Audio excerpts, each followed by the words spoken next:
লিকুল্লি শাইইন মা'দিনুন মা'দিনুত তাকওয়া কুলুবুল আরিফিন।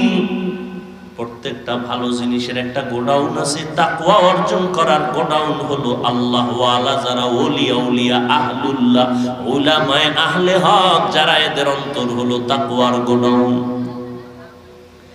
দ্বিতীয় কথা আল্লাহ বলেন ওয়ালা তামুতুন্না ইল্লা ওয়া আনতুম মুসলিমুন। মুসলমান না হইয়া তোমরা কবরে আসবা না।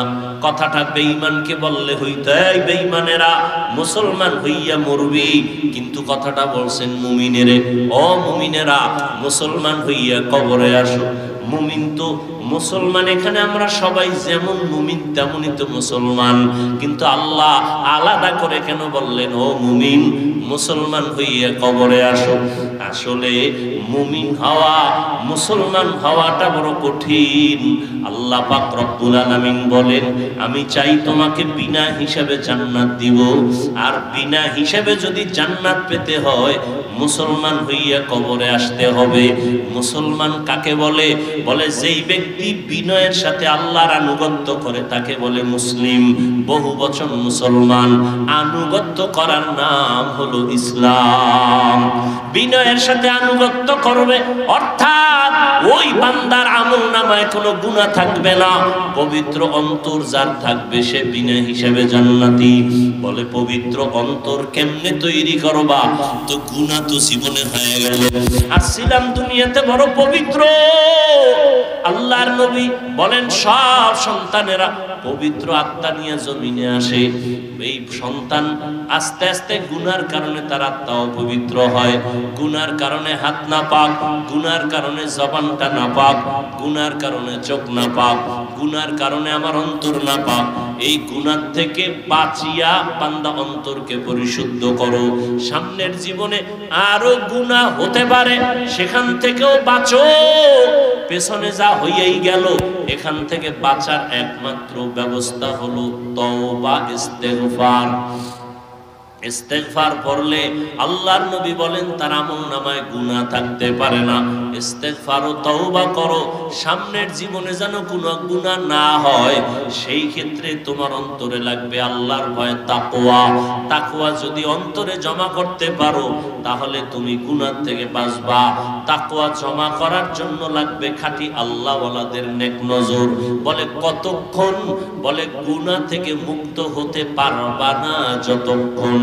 এজন্য আল্লাহওয়ালাদের নেক নজর লাগলেই বান্দার পরিবর্তন শুরু হয়ে যায়। কারণ আল্লাহ তাদের স্পেশাল পাওয়ার দান করেন, যেই পাওয়ারটা সাধারণ মানুষকে আল্লাহ দান করেন না। এই জন্য উলামায়ে কেরামের সোহবতে, খাঁটি আল্লাহওয়ালাদের সোহবতে গিয়া দেখা যায় কত বেনামাজি নামাজি, কত বেপরদাওয়ালা পর্দা করে, জীবনে আল্লাহকে চিনত না, এখন আল্লাহকে চিনে। নামাজ পড়ে, আজানটা হলেই মসজিদে দৌড়ায় যায়।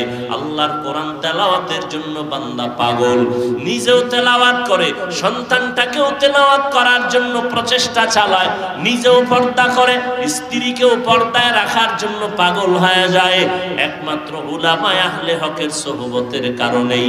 আল্লাহ এজন্য অন্য আয়াতে বলেন ইয়া আইয়ুহাল্লাযীনা আমানুত্তাকুল্লাহ ওয়া কুনু মা'আস সাদিকিন।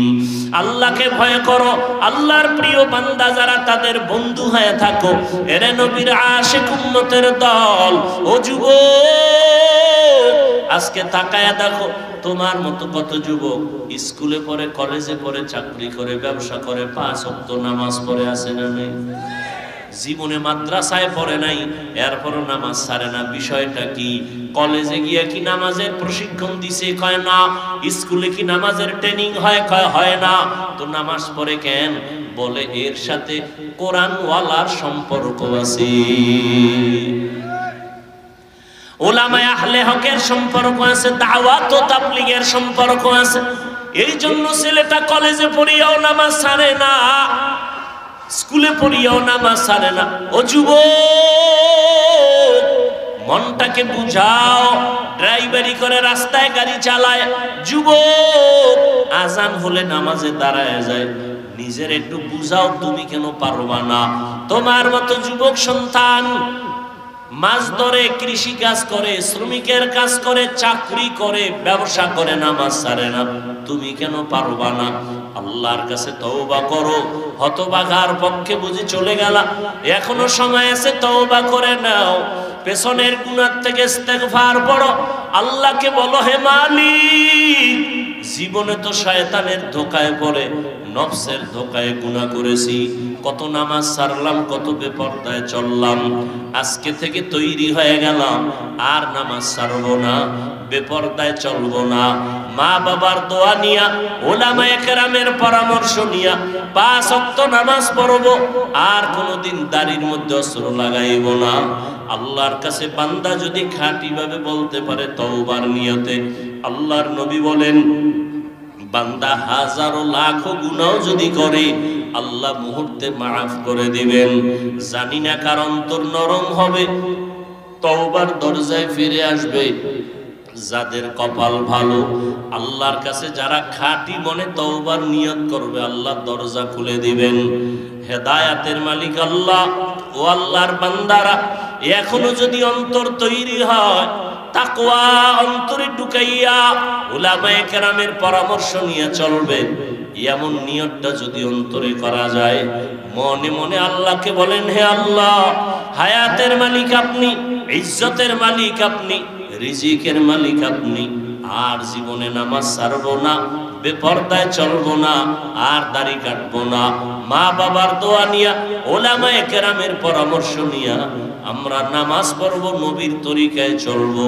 আল্লাহ আমাদের খাঁটি তওবা করার তৌফিক দান করেন, আমিন। আলহামদুলিল্লাহি রাব্বিল আলামিন, ওয়াসসালাতু ওয়াসসালামু আলা সাইয়্যিদিল আমবিয়াই ওয়াল মুরসালিন ওয়া আলা আলিহি ওয়া আসহাবিহি আজমাইন। ইয়া আরহামার রাহিমিন, ইয়া আরহামার রাহিমিন, ইয়া আরহামার রাহিমিন। রব্বিরহামহুমা কামা রব্বায়ানি সগীরা। আল্লাহুম্মা ইন্নাকা আফুউন কারীম, তুহিব্বুল আফওয়া ফা'ফু আন্না। আল্লাহুম্মা ইন্না নাসআলুকা রিযাকা ওয়াল জান্নাহ ওয়া নাউযু বিকা মিন সাখাতিকা ওয়ান নার। اللهم إنا نعوذ بك من البرص والجنون والجذام وسيء الأسقام. ربنا ظلمنا أنفسنا وإن لم تغفر لنا وترحمنا لنكونن من الخاسرين.